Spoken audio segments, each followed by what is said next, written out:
पाकिस्तान में एक शादी हुई 200 करोड़ या 2000 करोड़ जो भी है, क्योंकि वो सबसे महंगी शादी नहीं है। अंबानी तो 4000 करोड़ खर्च कर चुका है, जो कि उसकी आमदनी का 0.35% था।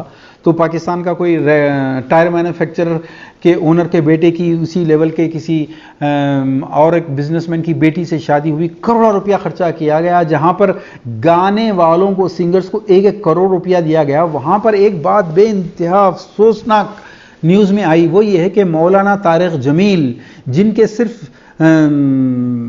तबलीगी जमात के लोग फ़ैन नहीं हैं, हमारे जैसे लोग इतने फ़ैन हैं उनके कि कमांडमेंट्स में मैंने कई उनके कोट्स नकल किए हैं इसके अंदर। तो इससे अंदाज़ा लगाइए कि वो किस पाए के आलिम दीन हैं। लेकिन जब ये खबर आई कि उस शादी में निकाह का खुतबा और कुछ 5-10 मिनट की नसीहत भी की ये एक इंतहाई अफसोसनाक वाक़या था। क्या मौलाना तारिक जमील साहब को ये नहीं मालूम इन्नल मुबज़्ज़िरीन कानू इख़वान शयातीन, शैतान के भाई होते हैं जो फजूल खर्चियाँ करते हैं, जो चीज़ों की ज़रूरत नहीं है वो ज़रूरतें पैदा करते हैं। क्या तारिक जमील साहब को हौज़े कौसर पर नबी सल्लल्लाहु अलैहि वसल्लम से मुलाकात का वो मंजर याद नहीं है जो हदीसों के अंदर आया है कि लोग दौड़ेंगे शफाअत के लिए और फरिश्ते बीच में पार्टीशन खड़ी कर देंगे और कहेंगे या रसूलल्लाह, आपके दुनिया से गुजरने के बाद इन लोगों ने आपके दीन में नई नई चीज़ें शामिल कर दी थी। अल्लाह के नबी उन लोगों को दुत्कार देंगे कि तुमने मेरे दीन को बदला था। तो क्या तारिक जमील साहब उस दिन ये कहेंगे कि नहीं, वो फलां महमूद जो है मेरा दोस्त है, इसलिए मैं शिरकत करने गया था? क्या वो महमूद इनको बचाने के लिए आएगा? क्या दीन में नई चीज़ ईजाद करनी? क्या तारिक जमील साहब को ये नहीं पता कि मन रहा मिनकुम मुनकरन फलयुग़य्यिरहु बियदिही? क्या वो हदीस का मतलब ये नहीं है कि जब बुराई को देखे तो अपने हाथ से रोको, नहीं तो कम से कम जबान से रोको, नहीं तो कम से कम दिल से नफरत करो? क्या वो नफरत नहीं कर सकते थे? क्या वो अमीर आदमी की शादी को नहीं रोक सकते थे? कोई बात नहीं, लेकिन वहां जाने से रुक तो सकते थे, क्योंकि उलमा का तो ये फतवा है कि मुनकरात में कभी उलमा और मशाइखीन दाखिल ना हो। अगर उनके जाने के बाद पता चले कि वहां पर मुनकरात हैं तो दरवाजे से लौट जाएं। क्या तारिक जमील साहब को ये नहीं पता था कि कुरान कह रहा है कि ला तत्तखिज़िल मुमिनून अल काफिरीना औलिया मिन दुनिल मोमिनीन, कि मोमिनीन को छोड़कर तुम काफिरों को अपना दोस्त मत बनाओ। या अय्युहल्लज़ीना आमनू ला तत्तखिज़ुल यहूदा वन नसारा औलिया, यहूद और नसारा को अपना औलिया, अपना दोस्त ना बनाओ। दोस्त ना बनाने का मतलब ये बिल्कुल नहीं कि उनके साथ बिल्कुल नहीं रहेंगे, बिल्कुल कारोबार नहीं करेंगे, उनके पड़ोस में नहीं रहेंगे। नहीं, दोस्ती का मतलब ये नहीं है। दोस्ती का मतलब ये है कि उनके तौर तरीक़, उनके फैशंस, उनके लिविंग स्टाइल, उनके थॉट्स, उनके कस्टम्स, इनसे दूर रहो। ये है उनसे दोस्ती मख्तियार करो। लेकिन तारिक जमील साहब ये भूल गए कि लाखों तबलीगी ही नहीं, गैर तबलीगी उनके दीवाने हैं। उनको क्या मैसेज दिया इन्होंने कि ये सब जो हरामकारी हुई है, ये शैतान के भाइयों ने जो वहां पर पाकिस्तान में किया है, ये सब कुछ दोस्ती की बुनियाद पे जायज़ है। मैं आपको एक और वाक़या बताऊंगा, क्योंकि खाली तारिक जमील साहब का एक तबलीगी जमात का एक निशाना बनाना नहीं, सबका यही आलम है। मैं हिंदुस्तान के बहुत बड़े मदरसे, मैं नाम लेना नहीं चाहूँगा, बदनाम हो जाएंगे वो लोग, तो मैं जब उनके मदरसे में गया, उनके रईसुल इफ्ता जो थे वो दरमियान में बैठे थे, उधर राइट और लेफ्ट पे कई दूसरे मुफ्तियाँ फतवे लिखते बैठे थे। जब गुफ्तगू हुई तो उनसे हमने जब सवाल रखा कि जो निकाह नबी सल्लल्लाहु अलैहि वसल्लम के तरीक़े पे नहीं होते, क्या उसमें शिरकत जायज़ है या नहीं है? तो उन्होंने कहा कि देखिए, हम तो ऐसी शादियों में जाते ही नहीं। मैंने फौरी रोका, देखिए मेरा सवाल ये नहीं है कि आप जाते हैं या नहीं जाते हैं, मेरा सवाल सिर्फ ये है, ऐसी शादी जो नबी के तरीक़े की गुस्ताखी है, खिलाफ वर्जी है, उसमें शिरकत करना, खाना खाना, मुबारकबाद देना जायज़ है या नहीं है? उन्होंने जवाब दिया, देखिए 10 शादी के रुखे आते हैं, सारी मुनकरात होती हैं, हम ताल्लुक़ात की वजह से मजबूरी में 1 या 2 में जाते हैं। तो वहाँ पर एक सवाल उठाया हमने कि आप 10 की 10 मुनकरात वाली शादियों में से 1 या 2 में ताल्लुक़ात की मजबूरी की वजह से जाते हैं, बाकी जो मुनकरात वाली शादियाँ हो रही हैं वहाँ पर वो मुफ्ती साहब का दोस्त है, एक शादी में वो मुफ्ती साहब के ताल्लुक़ात हैं, फलां शादी में वो मुफ्ती साहब के ताल्लुक़ात हैं। 10 के 10 की शादियाँ अप्रूव हो गई, पूरी की पूरों को इंडोर्समेंट मिल गया।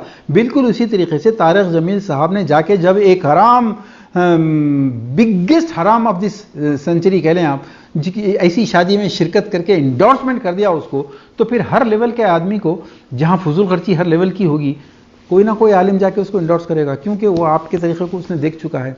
और मैं जैसे कह रहा हूँ कि ये खाली एक का नहीं है, सबका मसला यही है दोस्तों। इस वक्त جو حقیقی قرآن کی سڑک ہے، حقیقی سنت کی سڑک ہے، وہ لاک ڈاؤن کی سڑک کی طرح ویران پڑی ہوئی ہے. متوازی سڑکیں بہت ساری چل رہی ہیں، ساری آباد ہیں یہاں سے وہاں تک کے. آپ نے ضرورت رشتہ کے اشتہار میں دیکھا ہوگا کہ صرف سید گھرانے کے لوگ رابطہ کریں، صرف اہل حدیث یا سلفی لوگ رابطہ کریں، صرف صحیح العقیدہ لوگ رابطہ کریں. جو مومن یعنی کہ شیعہ حضرات اپنے آپ کو مومن لکھتے ہیں، صرف مومن لوگ رابطہ کریں. یہ جو لکھتے ہیں اس کا مطلب کیا ہوتا ہے؟ اس کا مطلب یہ نہیں ہوتا کہ نکاح اگر ان کی پسند کے مطابق ویسی لڑکی یا ویسا لڑکا مل جائے تو کوئی جہیز نہیں ہوگا، کوئی شادی، کوئی ہندوانہ رسم نہیں ہوگی، کوئی مشرکانہ رسم نہیں ہوگی. نہیں، اس کا مطلب یہ نہیں. اس کا مطلب صرف یہ ہے کہ وہ جس کلٹ کے، جس فرقے کے، جس مسلک کے لوگ ہیں، صرف اس کو باقی رکھنا مقصد ہے. اللہ کے نبی کے طریقے کی نکاح، اللہ کے نبی کے نکاح کے طریقے کو قائم کرنا، نبی کی سنت کو قائم کرنا، یہ مقصد نہیں ہوتا دوستو. اس کا ثبوت یہ ہے کہ آپ جا کے کسی بھی شادی خانے میں دیکھیے، وہ جو کتاب اللہ کتاب و سننا، کتاب اللہ کتاب و سننا کہتے ہیں، ان کی شادیاں بغیر لڑکی کے باپ سے کھانا لیے بغیر ہو ہی نہیں سکتی. کیا یہ لوگ عربوں سے جو متاثر ہیں، عربوں کی شادیوں کو کیوں نہیں دیکھنا چاہتے یہ لوگ؟ عرب کے پاس محکمے میں جب نکاح ہو جاتا ہے تو کیا کبھی کسی سعودی، کسی کویتی، کسی اماراتی، کسی بھی عرب کے نکاح کے بعد ودائی کے وقت ولیمے کے علاوہ کوئی اور کھانا کبھی دیکھا آپ نے؟ نہیں. ولیمہ ایڈوانس میں ہوتا ہے، ایک ہی کھانا ہوتا ہے. لیکن ہمارے ہاں دیکھ لیجیے آپ، کتاب اللہ کتاب و سننا پہ جھگڑے تو بہت کریں گے، لیکن لڑکی کے باپ سے کھانا لیے بغیر ان کی شادی نہیں ہو سکتی.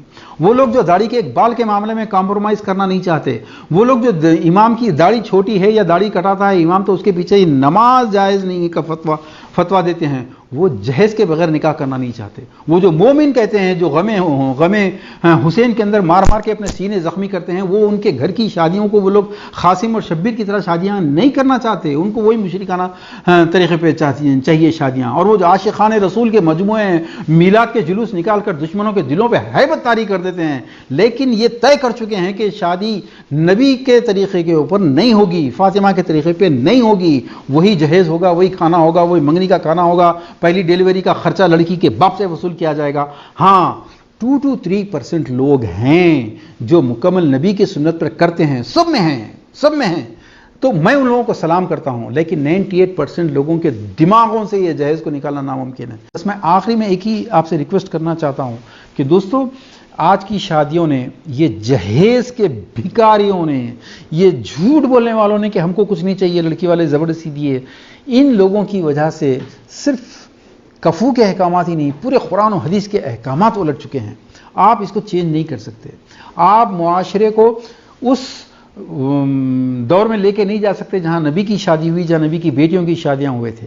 لیکن آپ اتنا تو کر سکتے ہیں کہ ایسی شادیوں کا دعوت نامہ جب آئے تو ان کے ساتھ رشتہ رکھنا ہے یا توڑنا ہے، فیصلہ آپ کیجئے. جو لوگ نبی سے رشتہ نہیں رکھنا چاہتے، آپ ان سے رشتہ کیوں رکھنا چاہتے ہیں؟ جو نبی کی سنت کو نہیں ماننے کے لیے شدت پسندی پہ اتر آئے ہیں، ان کی دعوت کا بائیکاٹ کرنا شدت پسندی نہیں ہے، یہ اپنے ایمان کو بچانا ہے دوستو.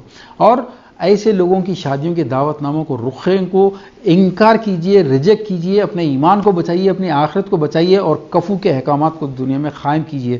آپ کی اولاد کی کامیاب ترین شادیاں، ان کے کامیاب خوشحال خاندانوں کے قیام کرنے کا یہ کام آپ کر سکتے ہیں صرف اسلام کے شادی کے احکامات کو، پری میرج کاؤنسلنگ کے احکامات کو، پوسٹ میرج کاؤنسلنگ کے احکامات کو نافذ کر کے. وآخر دعوانا ان الحمدللہ رب العالمین.